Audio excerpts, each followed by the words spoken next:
Atos 2, versículo do 1 ao 4, diz assim: Ao cumprir-se o dia de Pentecoste, estavam todos reunidos no mesmo lugar. De repente veio do céu um som, como de um vento impetuoso, e encheu toda a casa onde estavam assentados. E apareceram distribuídas entre eles línguas como de fogo, e pousou sobre cada um deles. Todos ficaram cheios do Espírito Santo, e passaram a falar em outras línguas, segundo o Espírito lhe concedia que falasse. O tema é revestir do Espírito Santo. E eu em casa, eu comecei a pensar, comecei a orar e buscar algo que fosse dentro desse tema. E eu comecei a refletir, a pensar a respeito do revestir-se, que é vestir-se novamente, pôr novamente sobre si.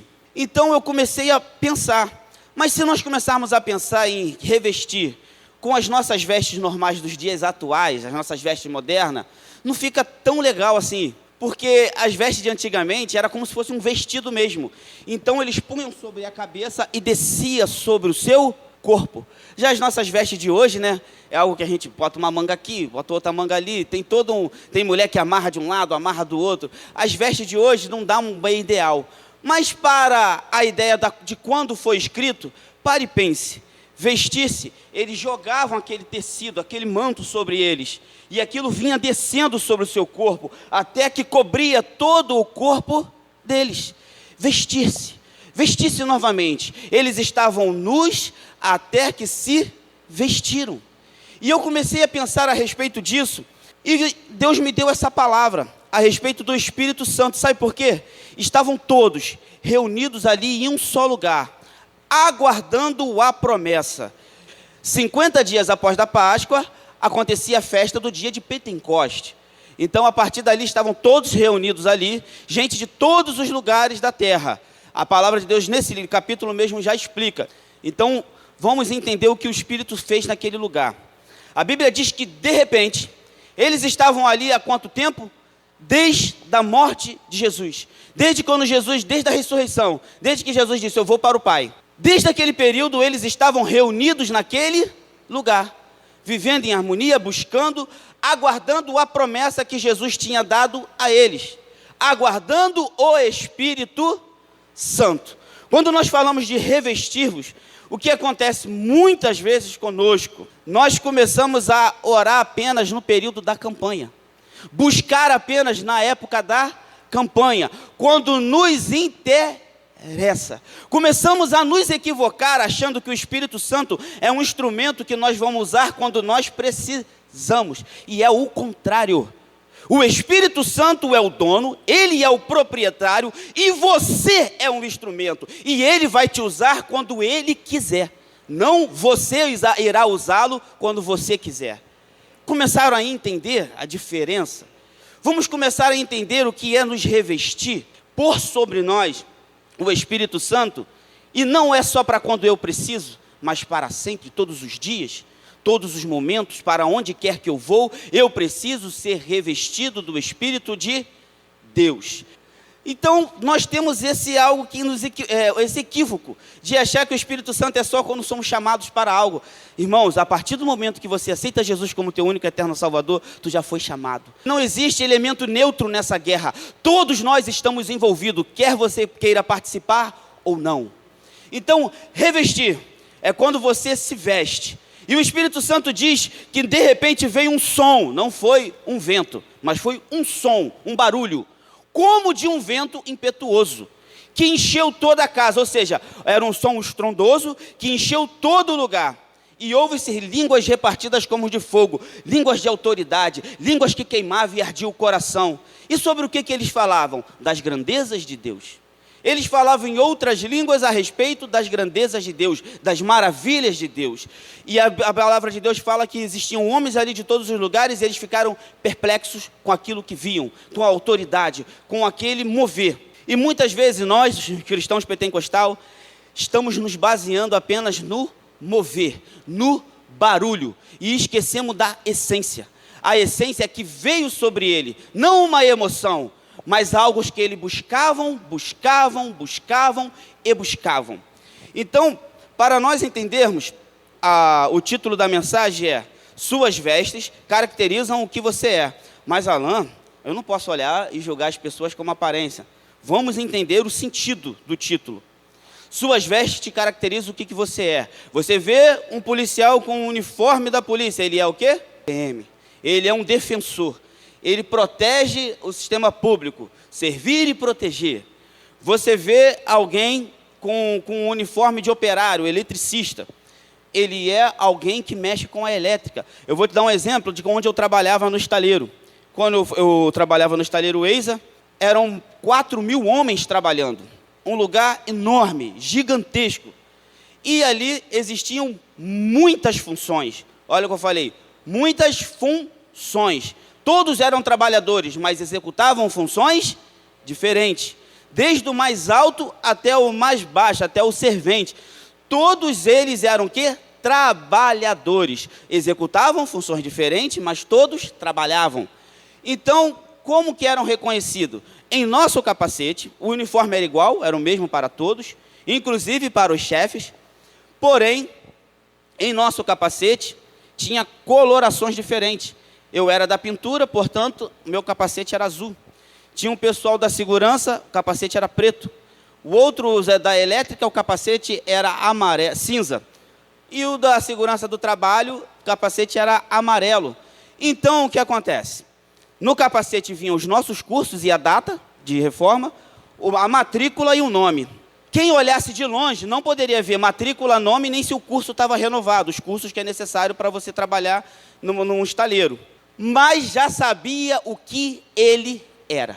Mesmo de longe, por mais longe que estivesse, naquele estaleiro, de longe eu sabia o que você era. Se você era encarregado, porque os encarregados tinham também uma diferença no capacete, eles tinham umas listras no capacete. De longe eu sabia se você era pintor, se você era segurança, se você era engenheiro. Eu sabia de longe. Entenda algo. Quando você está revestido do Espírito Santo, no mundo espiritual ele não pode nem saber teu nome, nem quem tu é, mas de longe ele sabe que ali vem o servo de Deus, ali vem o filho de Deus, ali vem alguém cheio do poder de Deus, porque você já anda revestido. Então eu comecei a pensar sobre mim, a respeito do que é o Espírito Santo. Nós aprendemos muitas coisas do Espírito Santo. Sabemos que ali, aqueles homens foram cheios do Espírito Santo para ganhar autoridade sobre o inferno, para ganhar autoridade para poder sair e cumprir as suas ordens, suas missões. Então eles foram cheios de autoridade, cheios do poder. Mas eles também, a partir do Espírito Santo, estava selado a salvação, a vida de alguém salvo, a vida de alguém o quê? Transformado. Então, existem bênçãos que vêm com o quê? Com a nossa salvação. Existem características de um salvo. Você olha para um salvo e olha para um ímpio, alguém que ainda não conhece Deus, e eles podem ter o quê? Características diferentes, independente da pessoa. Existem pessoas que a pessoa fala, olha, eu achei até que ela era crente, né? Porque ela é tão... Mas no abrir da boca, no falar, na forma de se expressar, você já começa a reconhecer quem é salvo e quem não é. A esperança do salvo é diferente. O salvo não é murmurador. O salvo, ele não é uma pessoa que vive na dúvida. A palavra se não sai muito da boca do salvo. Se, que isso é uma palavra de dúvida. A única coisa que sai da boca é que a minha vida pertence a Deus. Então, de acordo com Deus, da forma que Deus proceder, assim acontecerá. A gente não tem esse não, mas isso. A gente não tem muitas palavras de dúvida. O salvo, ele é diferente. Então, eu comecei a refletir a respeito disso. E como você pode perceber que a veste, ela caracteriza você, ela te caracteriza. As vestes, muitas das vezes, até diz a respeito da sua personalidade. Existem pessoas que não ligam para nada, não esquenta a cabeça com nada. Você percebe que aquela pessoa não esquenta a cabeça com nada? Pelas vestes dela, pela forma que se arruma. Tem pessoas que vai na padaria do jeito que acorda, nem cabelo penteia. Aí você percebe, é verdade, gente. Aí você percebe, às vezes, até a característica da pessoa, o estilo da pessoa. Tem aqueles muito vaidosos que se vai no banheiro pentear o cabelo. Mas, ou seja, nós começamos a entender que as pessoas, elas caracterizam através das suas vestes. E eu falei, e agora? E se nós perdermos nossas vestes? E se essas vestes ficarem para trás? O que poderia acontecer com a nossa vida? Quando eu deixo as minhas vestes, quando eu deixo aquilo que me cobre. A Bíblia, ela relata o pecado como nudez. E o que eu posso entender? O Espírito Santo que te vestiu, ele só deixará de te vestir a partir do momento em que eu começo a ignorar o seu caminho, porque o Espírito Santo também é professor e guia.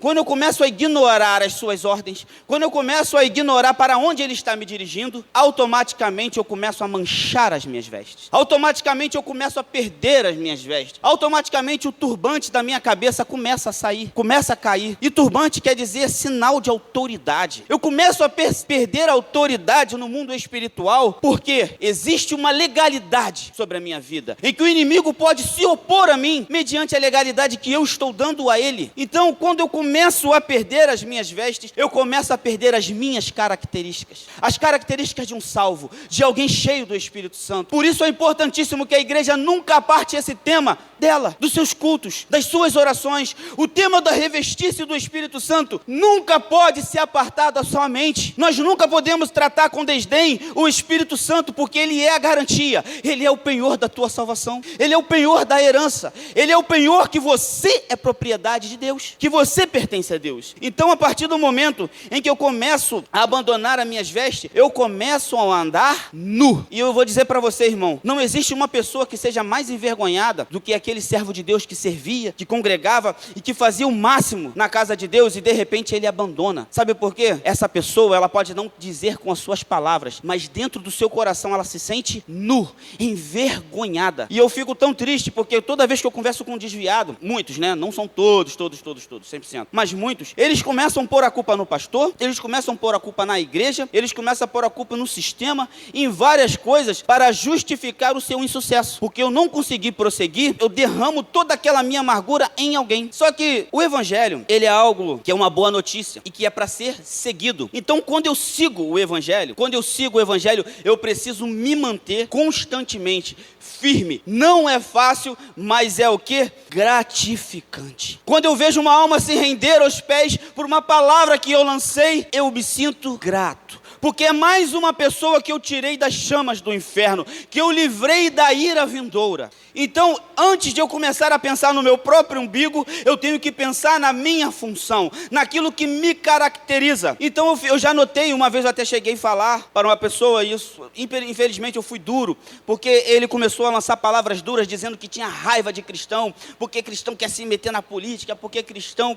Eu falo, eu só tenho tristeza por você, mas eu percebo que tudo isso é frustração pelo seu insucesso, porque você não conseguiu prosseguir. E ele poderia ter ficado chateado, mas às vezes é necessário, irmão, você lançar uma palavra dessa para você cortar o mal pela raiz. Nós que somos servos de Deus, que temos a marca, não temos que ficar ouvindo as pessoas falar mal do nosso evangelho, de Jesus Cristo. Não podemos ouvir as pessoas falar mal dos nossos irmãos. Hoje as pessoas estão ajudando a falar mal, estão ajudando a apontar os defeitos. Se você está vendo o defeito, então vai você e corrija. Comece a corrigir com o seu bom testemunho. Não perca a sua caracterização, não perca as suas vestes. A sua característica, ela vai andar contigo onde quer que você vá. Porque mesmo que ninguém te conhece, o mundo espiritual te conhece. Então, vamos começar a entender. Se eu abandono as minhas vestes, eu perco a minha autoridade. Eu começo a andar na vergonha. Eu perco a minha salvação e estou prestes a andar o que? Na ira vindoura. E se você percebe que a tua vida já não é mais a mesma, comece a se preocupar, porque Satanás busca tragar os fracos. Que isso, Ana, mas que coisa terrível você me dizer isso. Entenda algo, um leão, quando vai atacar e tem uma manada,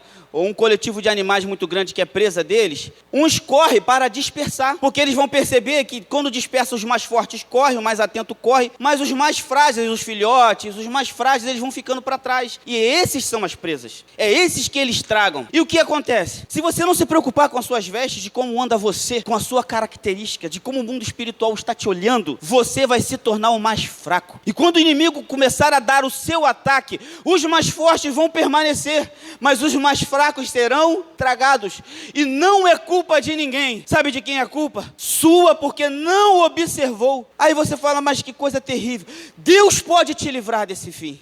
Deus pode te livrar disso. Mas só que é necessário que eu ande o quê? Atento. Então vamos começar a entender. Se nós começarmos a perder as características, aquilo que nos reveste, nós vamos perder a característica de servo. Lembra que eu falei do trabalhador, que o trabalhador tem seu uniforme? O trabalhador tem seu uniforme. E os filhos do rei? Será que ele anda igual os súditos? É com as mesmas vestes? Os filhos do rei com certeza andam com veste diferente. Lembra que houve uma grande inveja nos irmãos de José, quando o pai dele presenteou ele com uma túnica colorida? E a Bíblia ela fala o quê? Com bastante ênfase, uma túnica colorida. Irmão, antigamente, hoje a gente compra a roupa da cor que a gente quer, né? Do jeito que a gente quer. Antigamente não era assim não. As pessoas não tinham muitas roupas para vestir. O cara ele tinha uma roupa de festa e uma roupa para andar todos os dias, 30 dias no mês, sábado e domingo, todos os dias. E tinha apenas uma roupa de festa. Todo mundo sabia com que roupa alguém ia vir. Então, se alguém chegasse com uma veste nova, todo mundo iria saber. As vestes antigamente eram coisas muito, muito, muito caras. E lembra que vocês já leram na Bíblia que a realeza se vestia de púrpura? Por quê? Porque a cor púrpura, essa cor roxa, era uma cor muito difícil de se conseguir. A cor púrpura, a cor da realeza, a cor carmesim, eram cores difíceis de se conseguir daquela tonalidade. Então, era muito cara mesmo. E só quem tinha muitas posses poderia ter uma cor púrpura, uma roupa roxa. Quando ele chegava de roxo, no meio da multidão, se destacava, irmão. Porque as pessoas antigamente eram com panos de saco que ela se vestia. Era fios de camelo. Quando pele de camelo, mas era umas vestes comum da época. Os essênios, principalmente, se usavam muito. Vocês ficam assim, abismados com as vestes de João Batista, mas os essênios costumavam se vestir dessa forma. Eles se retiravam para o deserto da Judéia para viver afastado da sociedade. E eles oravam assim como João Batista fez também. Por isso ele era a voz que clamava no deserto. Ele veio clamando para os essênios. E eles se vestiam dessa forma, caracterizavam-se os essênios. Alguns viviam na comunidade, mas a maioria no deserto. Então todo mundo quando via a roupa ali, vem um essênio. Entenderam? Caracterizavam eles. Então, quando você começa a perder isso, você começa a perder a característica de servo, a roupa do servo de Deus. Você começa a perder a característica do filho de Deus. E, acima de tudo, que eu acho mais triste, você começa a perder a característica de um homem salvo. As coisas carnais começam a habitar na tua vida e mudar você, o entendimento. O Espírito Santo já não é mais tão importante assim. O Espírito Santo já não fala mais como falava antes. Não tem mais acesso ao teu coração. Não tem mais acesso à sua mente. Então, quando fala de revestirmos, a gente começa a entender de que é pôr novamente. Vamos começar a refletir se nós não perdemos as nossas vestes aí pelo caminho. Se não perdemos as nossas vestes em algum lugar. Se a nossa visão a respeito do Espírito Santo não mudou com o decorrer da caminhada cristã. Será que eu não mudei o meu conceito do Espírito Santo? Meu pensamento, como eu enxergava ou como eu o admirava? Será que eu não deixei para trás isso? E eu comecei a pensar, é verdade. E nessa madrugada eu comecei a buscar a Deus, eu comecei a pensar. Eu preciso buscar de Deus o que mudou na minha vida através do Espírito Santo. O que eu deixei? Onde é que eu estou ficando nua? Onde eu estou deixando as vestes para trás? Então o que acontece? Será que nós nos louvores estamos apenas produzindo palavras ou estamos nos dirigindo ao Espírito Santo? Como uma oração cantada. Como alguém que quer realmente cumprir a palavra que está sendo dita através do louvor. Quando nós estamos tocando os nossos instrumentos, será que estamos apenas emitindo sons e notas ou estamos liberando a verdadeira adoração? A unção do Espírito Santo. Querer ser cheio de novo. Será que quando pisamos na igreja queremos ser cheios para fazer diferente? Paulo só perguntava, tu ainda não recebeste o Espírito Santo? Não, porque Paulo tinha a autoridade do Espírito Santo, e ele estendia as mãos, e aquela pessoa era cheia do Espírito Santo. O Espírito Santo é algo tão tremendo, que um homem chamado Cornélio, que era um gentil, era um romano, Deus chamou um homem lá na casa dele. Pedro foi dirigido pelo Espírito Santo, guiado. E Pedro tinha toda aquela coisa de judeu, né?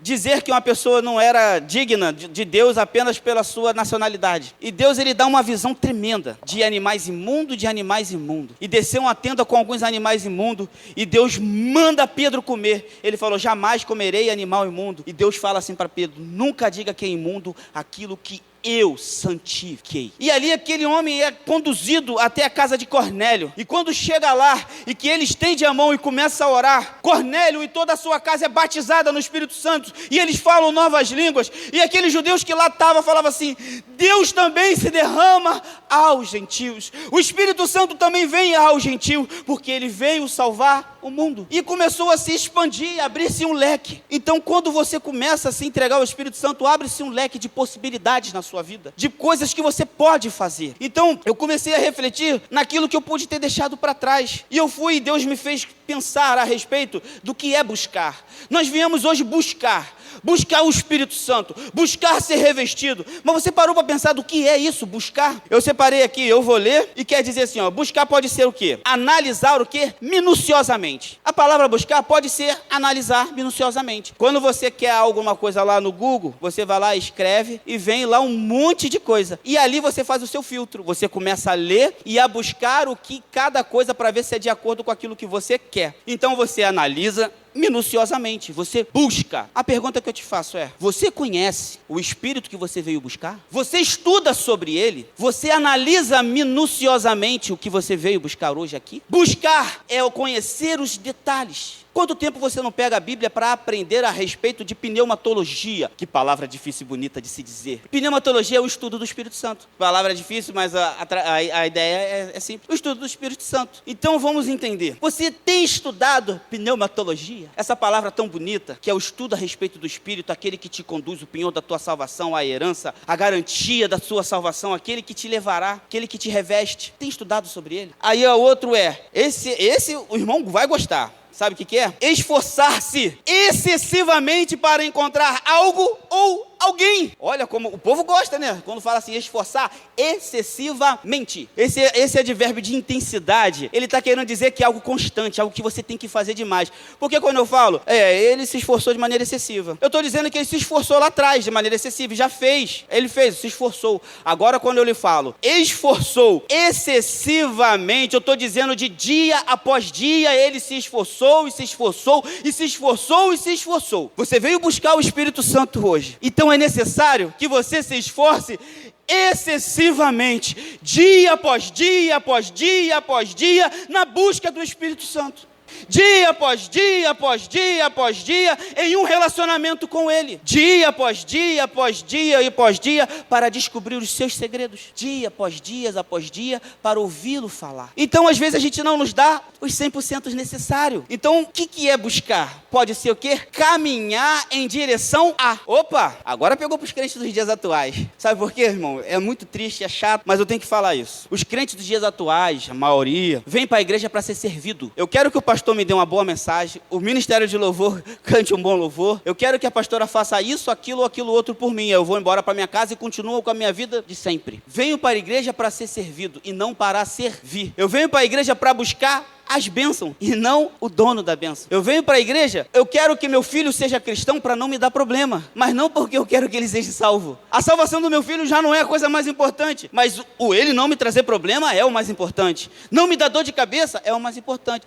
Ver o meu filho cheio do Espírito Santo de Deus não é mais tão importante. Sabe por quê? Porque eu trago meu filho para a igreja, eu digo para ele onde ele deve andar, e quando ele está na casa dele, eu deixo ele ver o que quiser no celular, fazer o que bem entende na minha casa. Então eu quero que a igreja opere um milagre de verdade, porque a igreja ensina e você desconstrói quando chega na tua casa. Você briga com a sua esposa, você mente, você dá volta no seu trabalho, rouba e quer que o seu filho seja cheio. Não dá o exemplo, mas quer que os seus filhos deem exemplo. Então vamos começar a entender, a compreender o que nós estamos fazendo com aquilo que o Espírito Santo nos ensina. Quando eu falo, eu vou em direção de algo, eu que tenho que ir em direção dele. Ele está aqui para me abençoar, porque isso já foi me derramado. Essa promessa já foi cumprida. Não é algo que tem que se cumprir, ela já foi dada. É você que tem que buscar agora, tomar posse. Entenda algo, que a profecia de Joel já foi derramada e já está acontecendo. Já aconteceu o dia de Pentecostes. Naquele dia de Pentecostes já aconteceu, o Espírito Santo veio sobre toda a carne. Agora eu que tenho que ir em direção a Ele. Entendeu que nós colocamos muitos princípios para o Espírito Santo e nós não cumprimos? Então vamos começar a entender que a minha atitude de buscar o Espírito Santo me fará recuperar o quê? As bênçãos da salvação. Eu não sei como você entrou aí hoje, não sei como você entrou na casa de Deus, mas se você veio para amanhã com Deus, na palavra que vem dizendo revestir do Espírito Santo, é que tu veio buscar, é porque você quer algo.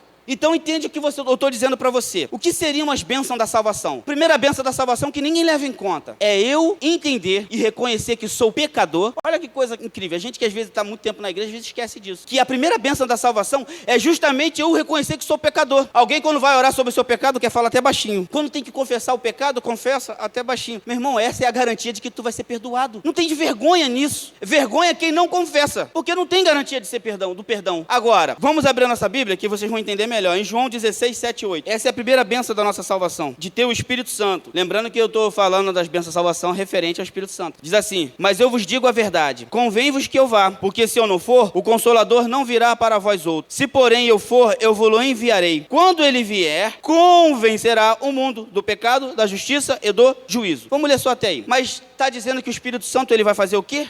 Convencer, te mostrar e te provar de A por B que você é pecador, que o seu pecado requer o quê? Que existe uma justiça. E o que é a justiça? Dá-lhe o que é de direito. Justiça não é te dar coisa boa. Justiça é dar o que é de direito. Se você fez algo ruim, tu vai receber algo ruim. Quando ele falava, quando João Batista falava para os fariseus, para que eles viessem produzir frutos de arrependimento, eles não falavam aquilo para humilhá-lo, eles falavam aquilo para salvá-lo. Ele falava, produzir agora fruto de arrependimento, porque eles iam até o batismo para que as pessoas vissem que eles estavam sendo batizados, que eles cumpriam com a lei, mas estava muito longe disso aqui. E eles falavam, quem vos ensinou a fugir do dia da ira? Produzir agora em vossos corações o quê? Frutos de arrependimento. Ele estava ensinando aqueles homens como se deve se batizar, com frutos de arrependimento. O Espírito Santo hoje aqui não veio apontar ninguém, ele veio te ensinar, para te salvar. Então quando eu começo a entender que o Espírito Santo ele vem, e essa é a primeira bênção da salvação, é reconhecer que eu cometo pecado, é reconhecer que eu sou necessário,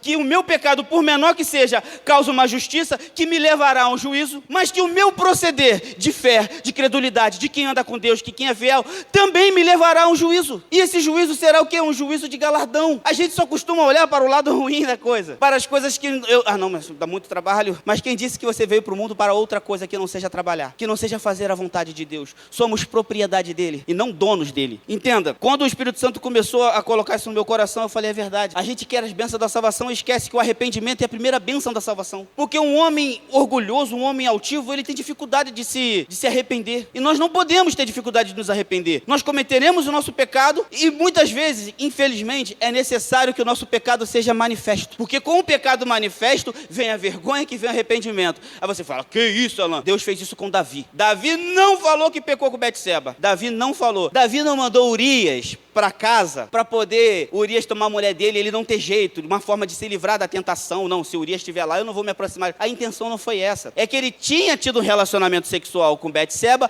e Urias não estava em casa, estava na guerra. Então, se Betseba aparecesse grávida, quem foi? Urias não foi, entendeu? Iriam se investigar, porque era crime de morte. Iria se investigar. Então, Davi falou o quê? Tô lascado. Vou trazer Urias de volta para ele ir para casa dele, ficar com a mulher dele, porque se ela aparecer grávida, a culpa pode ser de quem? De Urias, não foi eu. Davi agiu de malandragem, de esperteza. Ele tentou a Deus. Só que o Espírito Santo é tão perfeito que Urias veio, mas não foi para casa. Ele ficou no palácio. Eu não posso ficar aqui enquanto meus irmãos estão morrendo na guerra. Urias, homem fiel, foi fiel. O espírito fiel. Aí Davi, agora eu vou ter que fazer um negócio, eu tenho que matar Urias. Levou Urias para a guerra para morrer. Tu acha que o pecado de Davi foi algum negocinho assim? Por esse pecado, a espada nunca se apartou da família de Davi. Nunca se apartou. Tu via Davi com a família toda desestruturada, falando, gente, Davi é um homem de Deus. Mas ele estava o quê? Cumprindo o quê? A justiça do que tinha sido feito. De ele ter tomado a única ovelhinha de Urias. Justiça do que foi feito. Davi foi perdoado? Foi. Mas existia uma justiça e um juízo para o que ele cometeu. Ele foi perdoado. Deus amava Davi, nunca deixou de amar, amava Davi. Aí quando tanto amava, que Natã foi lá falar o seguinte, Betseba já estava grávida, olha, foi tu que fizeste isso, você que fizeste essa maldade de tomar a única e última ovelhinha. Aí Davi, quando viu o seu pecado exposto, o que ele fez? Se quebrantou, se arrependeu e pediu a Deus, e ele jejuou para que Deus salvasse o filho dele. Deus salvou? Martelo batido. Deus já tinha determinado que aquela criança não viria. Ele não poderia recompensar Davi pelo seu pecado. Deus, ele não tem interesse nenhum em te recompensar pelo pecado que você cometeu. Não vai fazer, martelo batido. E tem gente que fica de mal, não consegue se andar firme, porque quer que Deus bata martelo por um pecado que ele cometeu. O que se cometeu está cometido. Deus já negou aquilo que está negado, pronto, e acabou. Não tem que orar, não tem que dobrar o joelho, não tem que pedir, não tem que jejuar, porque martelo batido. Ninguém entendeu a atitude de Davi quando Davi, depois que o filho morreu, levantou, comeu. A aflição de Davi foi tão grande, Davi entrou numa aflição tão grande, que a palavra de Deus descreve que a pele de Davi colou em seus ossos. Para eu usar essa expressão, é que a pele de Davi colou em seus ossos, é porque estava dando para ver aquelas costelas, os ossos de Davi, tanto que ele emagreceu nesse período que o filho dele estava doente. Então vamos começar a compreender o que o Espírito Santo está falando para você. Que o pecado tira você do poder dele, das mãos dele. Ele não pode habitar em você se o pecado estiver habitando junto. Por mais que você queira, não dá para conciliar. Mas ele tem uma bênção de salvação sobre a tua vida, que é te convencer. Então não ignore quando ele falar para você, o que tu está fazendo está errado, torna-te atrás, volta lá para pegar tuas vestes. Onde tu deixou tua rede? Não foi o que foi cantado? Onde tu deixou? Volta lá e pega, que só assim tu vai prosperar, só assim que tu vai em frente. Aí, vai mais um pouquinho à frente, mais um pouquinho avante. Outra bênção da salvação que muitas vezes a gente esquece. O Espírito Santo é o quê? A garantia da nossa, o quê?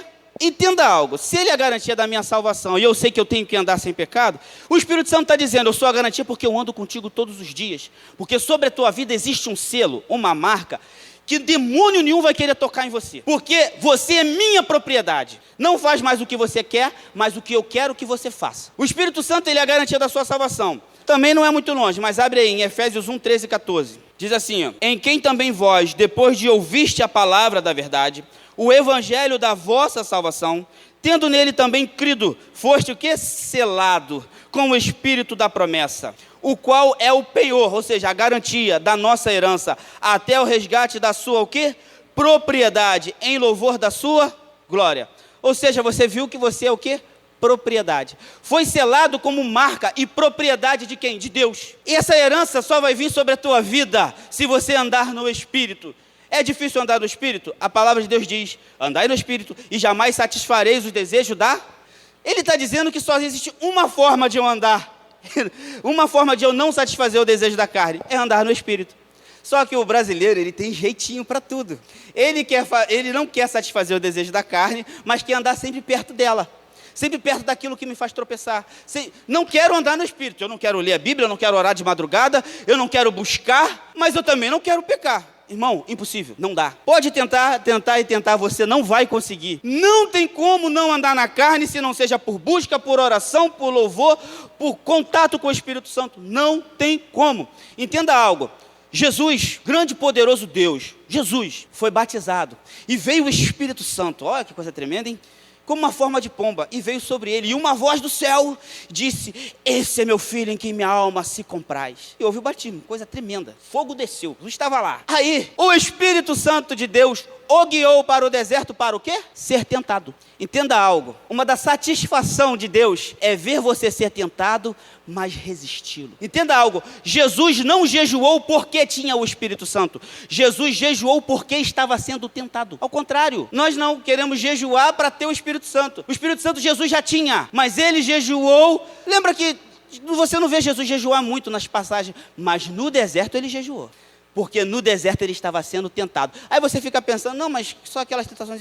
Jesus foi tentado durante 40 dias. O período que ele jejuou foi o período que ele foi tentado. As tentações que você vê são as últimas. As últimas. Então, sabe o que isso prova? Que o jejum é necessário e que Satanás é persistente. Se ele não te pegou agora, ele vai tentar te pegar depois. Mas ele não vai desistir de te destruir. Então é necessário ter o Espírito Santo. Jesus tinha autoridade? Tinha. Estava com o Espírito Santo? Tinha. Mas ele também era carne. E ele jejuou para não cair em tentação. E a gente não quer jejuar para não cair em tentação. A gente quer jejuar para conseguir o carro, a casa, o Espírito Santo, os dons espirituais. Mas a tentação, deixa ela no cantinho, porque dessa eu gosto. Não é verdade? Dessa aqui eu gosto, Deus. Tira essas aqui eu não quero não. Mas essa aqui em especial, pode deixar ela aqui, porque dessa eu gosto. É o que a gente faz para o Espírito Santo. Você parece ironia, mas imagina o Espírito Santo, que é santo, santo, santo, te vendo fazer isso. É engraçado, mas é trágico. Vamos parar para pensar. Então nós vimos que o Espírito Santo é o quê? A garantia. Mas ele vai fazer o quê? Ele vai nos ensinar. E ensinar é o mesmo que guiar. Às vezes você veio hoje aqui esperando aquela palavra, em que a igreja fosse aquele burburinho,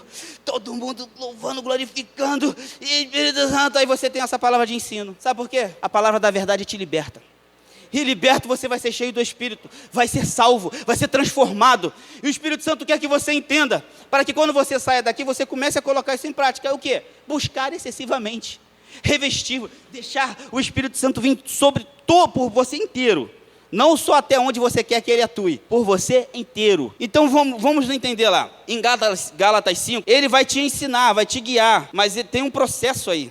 Diz assim, ó, 22 e 23 de Gálatas 5. Mas o fruto do Espírito é amor, alegria, paz, longanimidade, benignidade, bondade e fidelidade. 23, mansidão, domínio próprio, contra essas coisas não há Aí tu falou, mas Alan, tu falou que o Espírito Santo ia me ensinar, me guiar. Sabe por quê? A gente acha que tudo isso a gente vamos produzir, vamos fazer, eu vou conseguir. Não vai.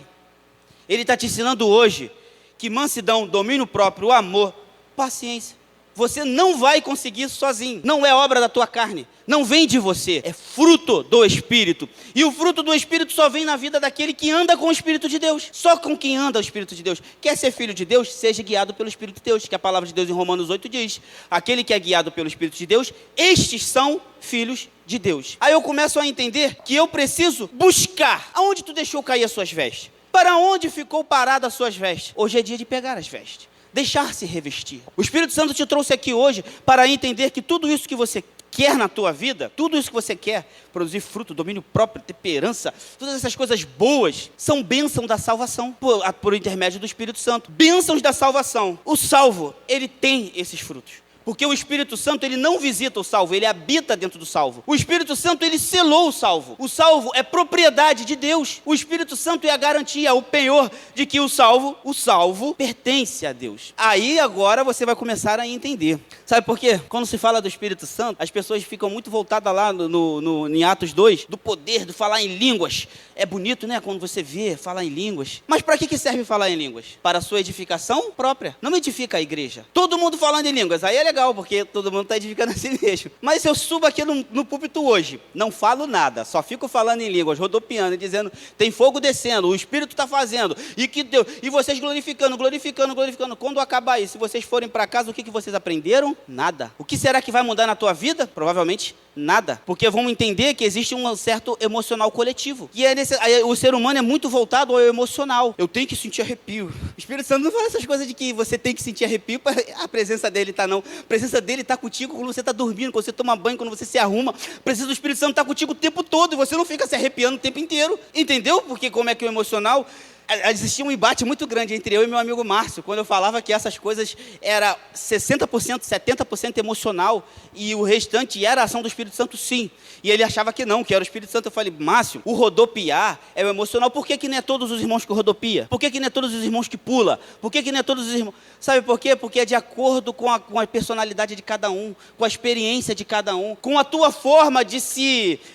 sua forma de reagir ao toque do Espírito Santo. Uns choram, outros gritam, outros falam, outros rodopiam, uns balançam, uns bate-pé, de acordo com cada um, não é com todos. Isso é o que? O teu emocional. Não estou dizendo que o Espírito Santo não está fazendo na tua vida, não é isso. Estou dizendo que o teu emocional colabora para certas atitudes. Existem certas atitudes de coisas que você faz que realmente você fala, foi o Espírito Santo, não tinha como, mas muitas vezes sim. Então o que eu quero te explicar a vocês? Aí sim, quando vocês entenderam o que foi pregado hoje, derramará-se sobre vocês os dons espirituais. Porque o tema Espírito Santo é um tema muito abrangente. Então, às vezes, é até difícil você fazer uma mensagem muito curta, porque é um tema muito abrangente. E eu quis vir para explicar, quis vir para ensinar, quis vir para que os irmãos entendam. Quando o Espírito Santo derrama, quando Deus, vamos entender isso, Deus derrama os dons espirituais por meio do Espírito Santo, mas os dons espirituais é dado pelo Espírito Santo de acordo com o que ele quer, de acordo. Mas isso não impede de você buscar os dons espirituais. Eu falei, gente, eu gosto de falar tanto, eu falo tanto, que até os dons espirituais que eu busco é referente à fala. Vocês vão entender. Os dons espirituais, existem estudos, claro que dons espirituais são inúmeros, mas dentro do estudo, para a gente entender, ele é dividido. E dizem ser 9. E existem os dons de revelação. Dons de revelação não é porque vai revelar, não. Dons de revelação é no geral, de revelação. Que é a palavra da sabedoria, o discernimento do Espírito e palavra do conhecimento. Palavra de sabedoria e palavra do conhecimento é diferente, tá? A palavra de ciência e conhecimento é uma coisa, essa palavra de sabedoria é outra. Esses são os dons que revelam. Dons que revelam. Aí, existem os dons que fazem. Quem são esses dons que fazem? Fé, operações de milagres e dons de curar. Esses são os dons que fazem. Fé, para vocês não sabem, dom. Nem todo mundo tem um dom da fé, não. Existem pessoas que têm uma fé sobrenatural, uma fé assim, que não dá para explicar. Isso é um dom, o dom da fé. Então, esses são os dons que fazem. E sim, os dons que falam. Que eu, como eu te falei, eu sempre buscava esses dons que falam.